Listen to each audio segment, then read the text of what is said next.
quite a few comments in 2013. Oh, really? Uh, I think, you know is what I that, was thinking about the other day? so here's your first comment. It says, I love your blog, Frank. I just discovered it the past few months and I have been catching up on the archives. Oh, so Oh, really? you might have Ah. just wanted to chime in. I'm a vegan. Oh, yeah. I I'm, remember this comment. Yeah, because you said something about vegans in your post, oh yeah, I think. probably running them down like I usually do. Oh, I remember this now. Yeah. I'm a vegan and a smoker, and I smoke inside my home. The thing is, the average person probably thinks I'm crazy to be a vegan and crazy to be pro-smoking. So I have double strikes against me. I'm a vegan for ethical reasons, though, not health, and don't believe in a lot of the woo-woo stuff, I promise. Little smiley. That's your first comment as far as I I can remember see. that comment. Yeah. And That's, I'd say, like, I stand by everything that I said in that comment. I mean, it's still true now. yeah.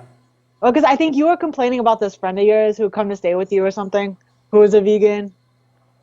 Um, I can't remember now. I think it I'll was, have to look at the post above that comment and I think, see what I said. I remember, I think I remember, like, she came to stay with you and she was criticizing you for smoking, and she was vegan and she believed in a lot of, what I call woo, like, spiritual stuff and, just kind of crazy Oh, stuff. I think I know who that was. Yeah. So Uh, I felt like I had to chime in, but it was kind of dumb. yeah. But I do feel like I'm actually quite ostracized because I'm a vegan who smokes. Like I feel like when I first became vegan in the 90s, it wasn't that unusual to be a vegan who smoked because it was like back then it was more of an ethical thing, but now in greater society, the only way people know veganism is like a health diet, basically. So, What's the ethical dimension of it? well, just that I don't believe in I don't believe in killing animals or using them at all, like for my own purposes. So like for as much as possible, like I don't believe in eating them or wearing them or using them in any way. Mm. So like there's a book by Peter Singer called Animal Liberation that was written in the late 70s that's basically what I believe. Like he's a philosopher at Rutgers, I think, Rutgers University. And like he has a utilitarian philosophy, but like which is kind of like the greatest good for the greatest number of people. And he just believes that like he believes that human beings are speciesist, like that they favor their own species above others. And I don't agree with Well, everything he says, but I do believe like that it's wrong to kill animals, personally. yeah. I think my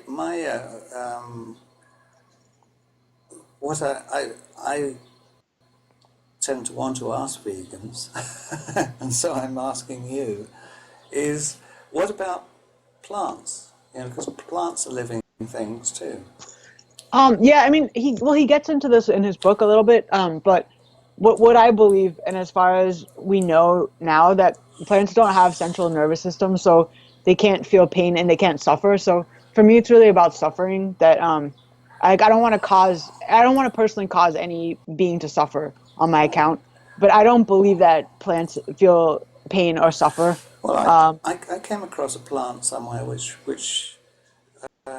see if I can dig it out sometime. There's a plant which when it was touched, it dropped all its branches.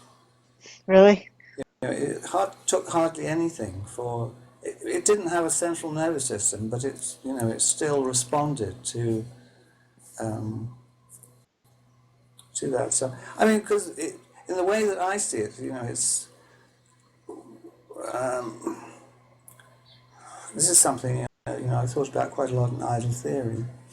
Um, Plants are for me, they're just as much living things as animals and humans. Hmm.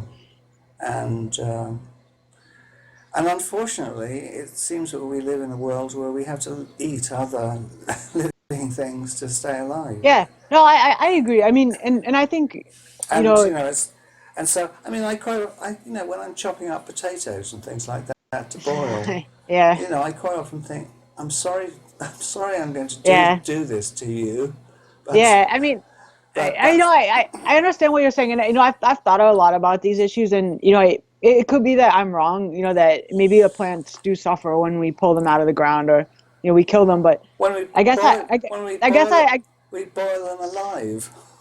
At no, I least, mean, at least with the animals, we we always kill them first. well, I mean, I don't know. I don't think there's any basis for that, though. I mean, I think even if plants did feel pain, it would be at the point where we separate them from, like, from the earth, you know, from their roots. It wouldn't be Well, that's once. probably a bit painful, but I bet being boiled is much more painful. But what I feel is that okay, I mean, I could be wrong, but I don't think that they suffer in the way that we do and that animals do. But you know, I think even if I am wrong, I still want to do the greatest good I can, you know, and I don't like it's very clear to me that animals suffer, so Oh yeah, I don't yeah. want to cut the I entirely agree. we do need to survive as humans, you know, and I agree with you to some extent. Because I know that animals kill other animals to survive, you know, and I have no ethical problem with that. But I just feel like as humans, like if we could do better, like why don't we do better? You know, Well, like I that's think just my own personal view. But I don't put this on other people. Like I don't expect other people to do it. You yeah, know, and I'm not proselytizing and I'm not, you know, fascist at all about wanting to impose my views on other people. yeah. You know. Well, I think it's a big issue, and it's probably going to get bigger over the years. But I think probably the way around it is probably through chemistry, and Yeah. Yeah. is to Actually, that's already going on. Yeah. is Like growing meat cells. yeah, Mhm. and um, growing whatever you like. Because once you understand the chemistry of these things, you can Yeah. produce synthetic, and then you can leave all the animals alone. But when you do that, you know, quite likely cattle will die out and sheep will die out because they'll no longer be protected by. Because we're doing a strange thing whereby we protect animals like sheep and cattle and horses, and, Hmm. although we end up, you know, chopping them up and eating them.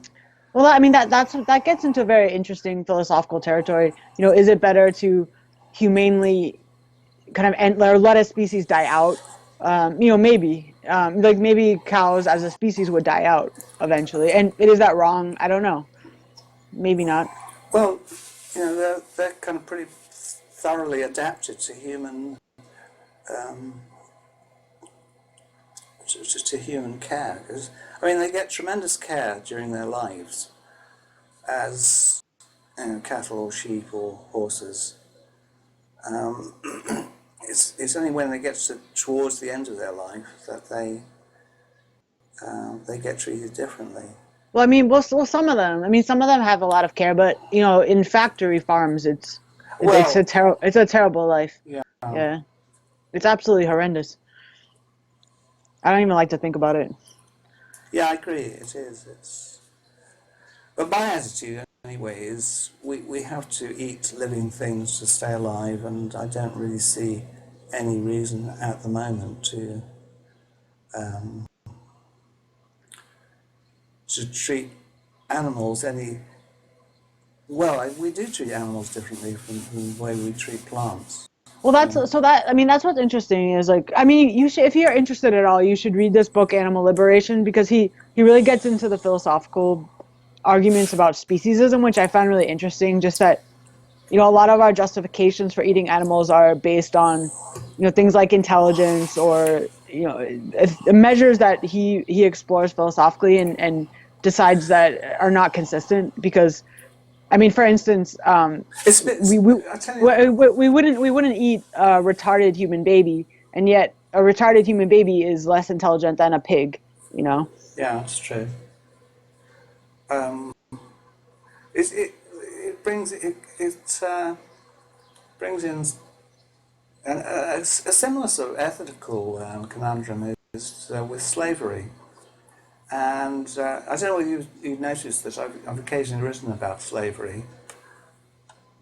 And but I've been writing about slavery in a quite sympathetic sense, in that slavery sort of makes complete sense to me in some conditions, and that is most of the conditions in which humans have been living. This is right out of idle theory, but the Yeah, idle theory yeah, view of this is if if you were living in Rome and you wanted to live an idle life, the only way you could do it was to have slaves who yeah. just No, it's true. Yeah, did your work. It's the same in Greece, um, and it was fully accepted in that time. That's how it was. You know, yeah. And I think in a way, that's the ethical quandary we face now, is because and a lot of our consumer goods are basically produced by, you could almost say slaves, but like low wage workers in other countries. You yeah, know, but they aren't actually slaves. right? They're not. Yeah, it's true. There's a big difference. Yeah, And yeah. I I think, I mean, there still is slavery going on, you know, but um,